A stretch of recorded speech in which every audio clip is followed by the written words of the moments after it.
Nova Manhã. Conexão Brasília com Diego Amorim. Diego Amorim chegando aqui com a gente para analisar o resultado das eleições e também ajudar a explicar aí para a gente os fatores que levaram à vitória de Lula. Bom dia, Diego.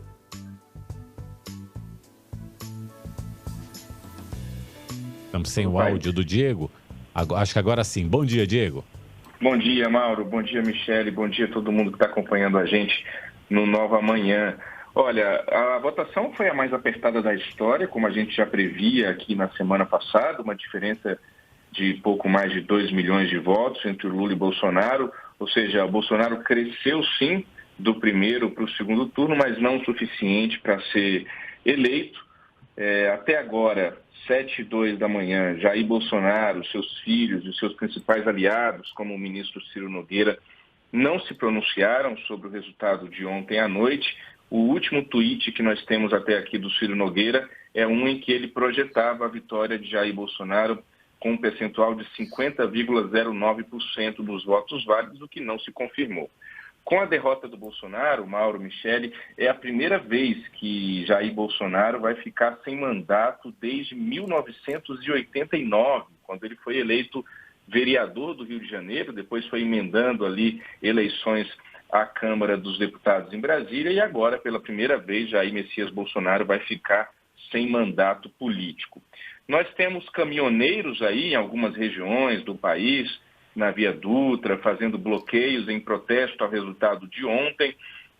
Não dá para dizer que é algo que é uma surpresa, se espera alguma resistência por parte de alguns grupos de apoiadores de Jair Bolsonaro a esse resultado de ontem, mas não há até aqui nenhuma sinalização de que Jair Bolsonaro vai questionar o resultado, vai dizer que não vai passar a faixa para o Lula.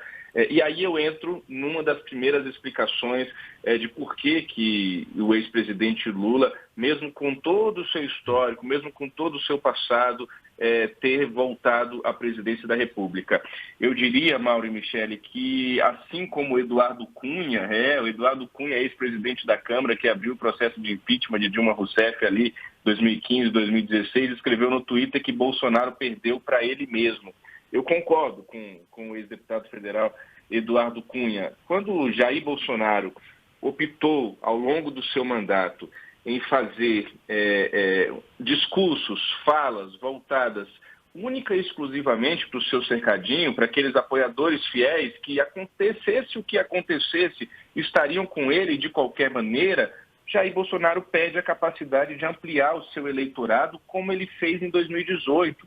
Em 2018, aquelas milhões de pessoas que votaram em Jair Bolsonaro não votaram somente em Jair Bolsonaro, votaram no que ele prometia em relação ao combate à corrupção, votaram em que ele prometia em relação à economia um pouco mais liberal do que o que a gente vinha vendo até então nos governos do PT.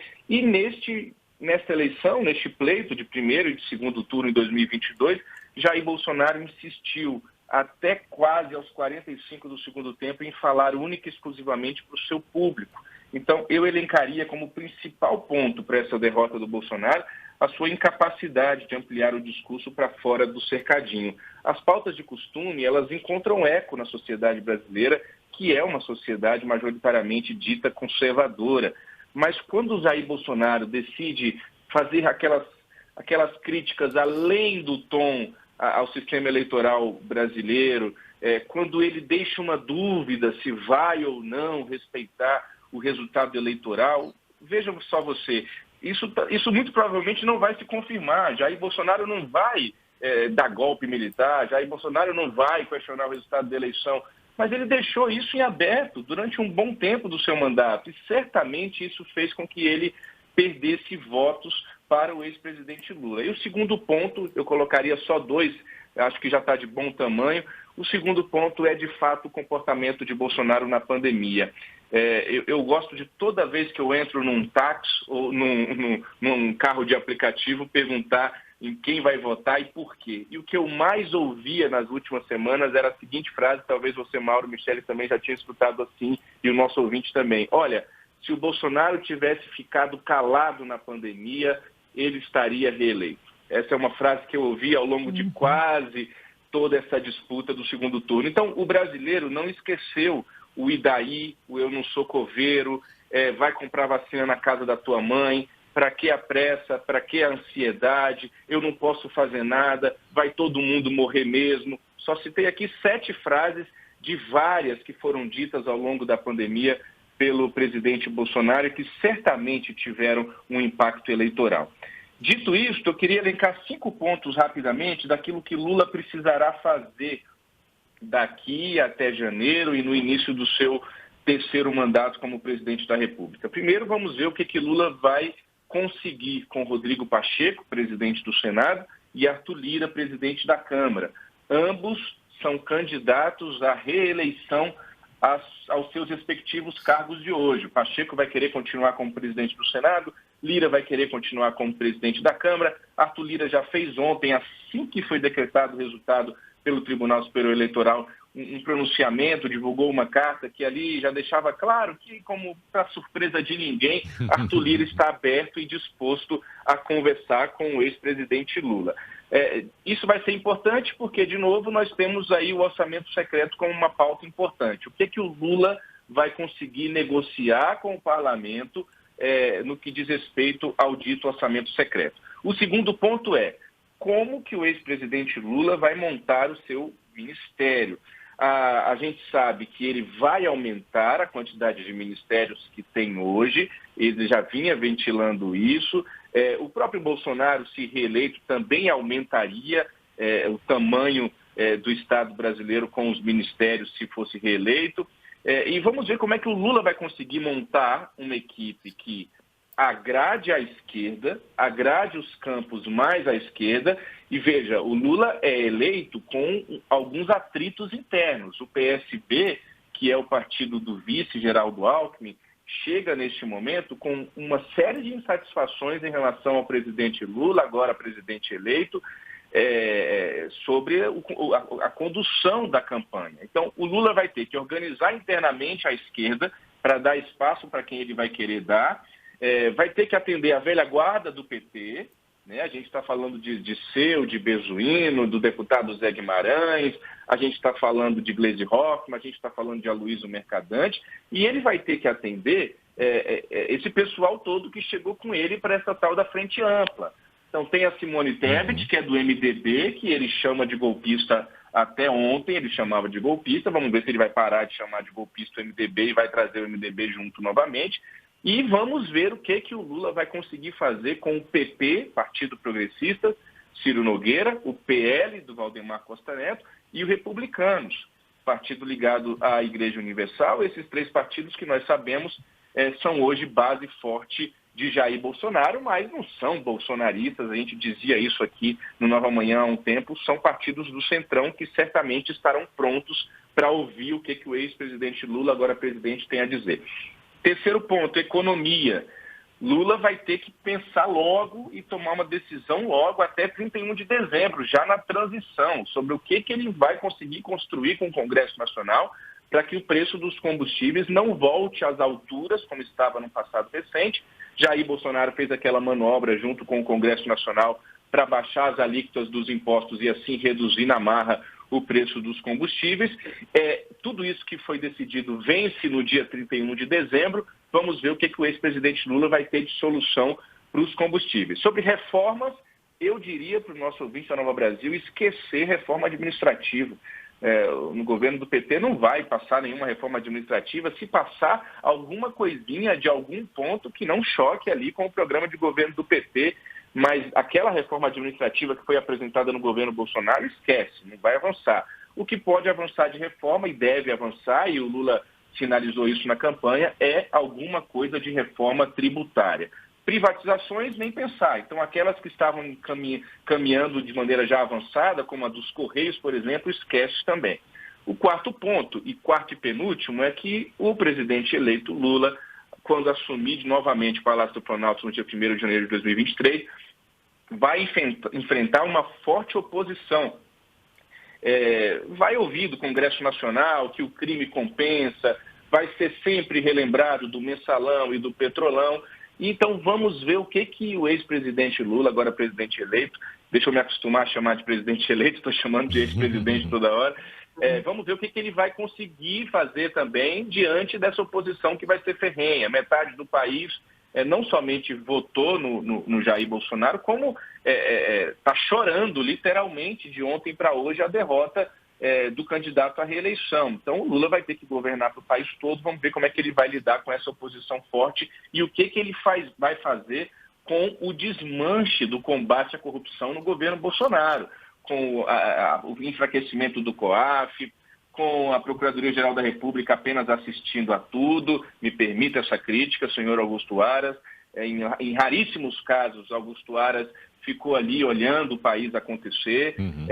Enfim, uma série de coisas que foram feitas ali na esteira das investigações que alcançavam os filhos do presidente Bolsonaro, as rachadinhas de Flávio Bolsonaro na LEG. Enfim, nós vimos nesses últimos 4 anos um desmonte do combate à corrupção. Vamos ver o que o Lula vai fazer com isso assim que assumir o Palácio Planalto. E por último, o quinto ponto que eu diria nessa primeira análise pós-resultado do segundo turno, Mauro e Michele, é ver o que o Lula vai fazer com o próprio Jair Bolsonaro. Se ele vai deixar o Bolsonaro para lá e vai tocar a vida dele, ou se ele vai, como prometido, já num primeiro momento, como presidente da República, levantar o sigilo, ou seja, acabar com aquele sigilo de 100 anos que o Bolsonaro impôs para uma série de coisas, inclusive para o cartão de vacinação dele, ou se o Lula, agora que ganhou e que está eleito, vai deixar para lá e não vai querer mexer com o Bolsonaro. Então são esses 5 pontos que eu trago para o nosso ouvinte nessa minha primeira análise pós-segundo turno, Mauro, Michele.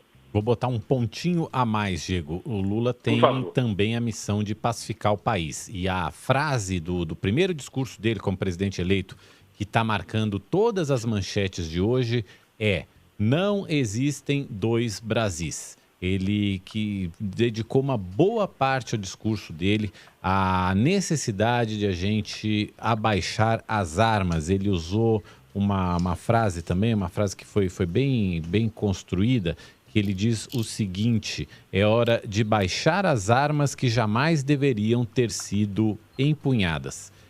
Fala em reconstruir o país e fala em governar para todos os brasileiros. A gente sabe da capacidade de articulação do Lula. Ninguém é eleito presidente da República 3 vezes se não for um animal político de extrema capacidade de articulação, de diálogo, e ele vai precisar usar toda essa capacidade que ele tem, né, nessa articulação e na pacificação do país, na união do país, porque é disso que a gente está precisando, de paz, de tranquilidade para tocar o país para frente, para desenvolver o nosso país. E vou só acrescentar também, Mauro, se você me permite, colocar essa questão da política internacional, que já houve vários acenos em relação a isso. Inclusive, tem uma notícia do Jamil Chad, do UOL, falando que a Noruega, inclusive, anunciou que vai retomar ajuda financeira para reduzir o desmatamento no país, ajuda que foi interrompida durante o atual governo, por causa das medidas, né, que iam contra a preservação da Amazônia, e que agora existe esse anúncio de que vai ser retomado. E aí eu vou fazer uma encomenda para o Diego, publicamente, para ele trazer, porque o Lula falou muito nos últimos dias que ele pretende viajar pela América do Sul, pela América Latina e por outros países para retomar esses laços que foram perdidos antes de assumir, ou seja, ele teria 2 meses para fazer algumas dessas viagens. E aí me ocorreu como é que funciona isso oficialmente. Ele viaja com dinheiro público, sem dinheiro público, é dinheiro do partido. E aí eu vou deixar aqui essa encomenda até para o Diego também se aprofundar um pouquinho nessa questão das relações internacionais, na nossa relação com outros países nas próximas edições. Combinado, Diego? Combinado, Michele. Pedido anotado aqui. Vamos em frente. Uma ótima semana. E é isso. O Lula venceu. Que o resultado seja respeitado, sobretudo pelo presidente derrotado, Jair Bolsonaro. Eu fico acompanhando aqui, os nossos ouvintes acham que não, a gente acompanha tudo que vocês escrevem aqui no chat, tudo que vocês mandam pra gente pelas redes sociais.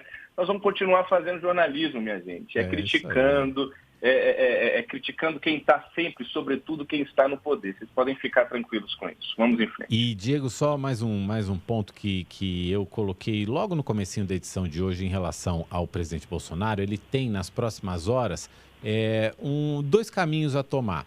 Ele teve 58 milhões de votos né? Uma pessoa que tem 58 milhões de votos tem um capital político enorme. E ele tem essa decisão a tomar. O que ele vai fazer? Ele vai usar esse capital político dele para pavimentar o futuro dele como um líder de direita dentro do Brasil? Ou ele vai esquecer essas pessoas e nem agradecer a essas pessoas que votaram nele e se isolar completamente do cenário? A escolha é dele. Agora vamos ver qual que é o futuro político do Jair Bolsonaro. Diego, obrigado por hoje. Até amanhã. Até amanhã. Um abraço. Boa semana.